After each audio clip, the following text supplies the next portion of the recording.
Buenos días nuevamente. Hoy nos toca presentar el proyecto de la tesis de recaída leptomeningia en pacientes con metástasis cerebral resecada y tratados con radiocirugía estereotáxica postoperatoria. Mi nombre es Aisel Alfonso y junto con la doctora María Isabel, somos ambos de Cuba, tutoriados por el doctor Ariel y asesorados por la ingeniera Constanza y la máster Macarena, logramos obtener los resultados de esta investigación. Las metástasis cerebrales son las neoplasias intracraneales más frecuentes en el adulto. En pacientes con enfermedad única u oligometastásica, la cirugía, seguido de radioterapia adyuvante, mejora el control local y la función. Actualmente la práctica ha cambiado de radioterapia holoencefálica a SRS postoperatoria al lecho, principalmente por su mejor preservación neurocognitiva y una supervivencia global comparable. Sin embargo, esta estrategia se asocia a una mayor recaída a distancia, incluida la LMD. Al revisar profundamente uno de los metaanálisis más recientes, que es Dani Bragada y colaboradores del 2024, ellos evalúan comparando la SRS preoperatoria versus postoperatoria en metástasis cerebral resecada. La SRS preoperatoria mostró una menor recurrencia local para un 11% versus un 17.5% y una menor incidencia de LMD para un 4.4% en preoperatoria versus un 12.3% en postoperatoria. Estos hallazgos son relevantes para nuestro estudio, ya que apoyan la hipótesis de que irradiar antes de la cirugía podría reducir la siembra de leptomeningia y refuerza la importancia de evaluar la LMD en nuestra corte tratados con SRS postoperatorio. Sin embargo, en nuestra institución, la estrategia habitual sigue siendo la SRS postoperatoria y por eso surge la necesidad de evaluar nuestros propios resultados con SRS postoperatoria y compararlo con la literatura internacional. Por lo que nos planteamos como pregunta investigativa cuál es la densidad de incidencia de enfermedad leptomeningia, la supervivencia libre de recaída leptomeningia y la supervivencia global en pacientes adultos con metástasis cerebral de tumores sólidos resecados quirúrgicamente y tratados con radiocirugía estereotáxica postoperatoria al lecho quirúrgico en FAL entre el 2019 y el 2025. Y como objetivo investigativo fue estimar la densidad de incidencia de LMD y evaluar la supervivencia global y la supervivencia libre de recaída de LMD en pacientes con metástasis cerebral resecados tratados con SRS postoperatoria atendidos en FAL en el periodo antes mencionado. Respecto a la metodología, este fue un estudio observacional retrospectivo realizado en adultos con metástasis cerebral resecada, tratada con SRS postoperatoria en FAL en el periodo, como habíamos mencionado antes. Se incluyeron solo pacientes con tumores sólidos resecados quirúrgicamente con SRS al lecho y control con resonancia. Se excluyeron los casos con LMD previa, tumores no sólidos, tratamiento previo no comparable o información incompleta. Finalmente, de 53 pacientes evaluados, 23 cumplieron criterios para el análisis.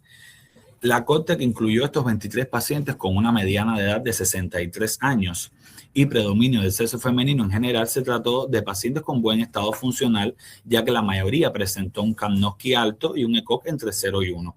Más de la mitad tenía comorbilidades, la mayoría contaba con convenio oncológico y cerca de 2/3 presentaban control extracraneal. En cuanto al tumor primario, el más frecuente fue el tumor de mama para un 43% de los pacientes, seguido por el pulmón.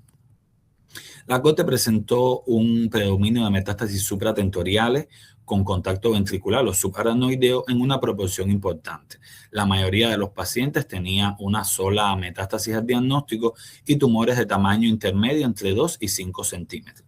Todas las resecciones fueron en bloque, mientras que el residuo postquirúrgico y el compromiso ependimario o dural fueron poco frecuentes. En cuanto al tratamiento, la mediana entre cirugía y la SRS fue de 6.4 semanas. La mayoría de los pacientes fue tratado en el CyBER y todos recibieron radiocirugía hipofraccionada en 5 fracciones. El esquema más frecuente fue 30 Gray en 5 fracciones, con un predominio de volumen objetivo pequeño o intermedio y un margen dural de menos de 10 milímetros en casi todos los pacientes. Con respecto a las toxicidades, la SRS postoperatoria mostró un perfil de seguridad favorable. La toxicidad observada fueron principalmente agudas, grado 1, siendo la más frecuente la cefalea, seguido de las náuseas y los vómitos, y la fatiga. La toxicidad tardía fue poco frecuente en un solo paciente con radionecrosis durante el seguimiento.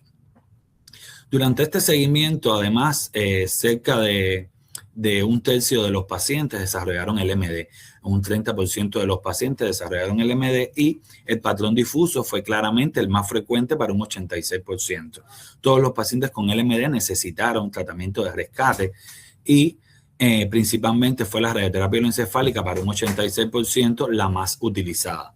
Y en una minoría se observó una segunda recaída también de patrón. La densidad de incidencia en la LMD fue de 20.08 eventos por 100 personas año, lo que permite expresar la frecuencia de aparición de eventos ajustada al tiempo real de seguimiento de la corte, que fue de 14 meses. La LMD apareció de forma precoz, concentrándose principalmente en los primeros meses, como se puede observar en la figura número 1 de la supervivencia libre de LMD desde la cirugía. Se mantuvo alrededor de un 70% a los 12 meses y un 24% y un 70% igualmente a los 24 meses, con una incidencia acumulada de 30.4% a los 12 meses, mientras que en la figura 2 podemos observar la supervivencia global, que mostró un descenso progresivo a lo largo del seguimiento con una mediana de 20.4 meses. La aparición de LMD se asoció con un marcado deterioro de la supervivencia global, como ya vimos anteriormente. Los pacientes que no desarrollaron LMD tuvieron una evolución claramente más favorable, como se observa en la figura 3 y en la tabla 8, donde se evalúa la supervivencia global desde cirugía con y sin LMD. Y aquellos pacientes que presentaron LMD, se puede observar una caída precoz y pronunciada de la supervivencia, con una diferencia estadísticamente significativa entre ambos grupos y con una mediana de sobrevida global de 35.4 meses para los que no presentaron LMD y con una mediana de 7.8 meses para los que sí presentaron.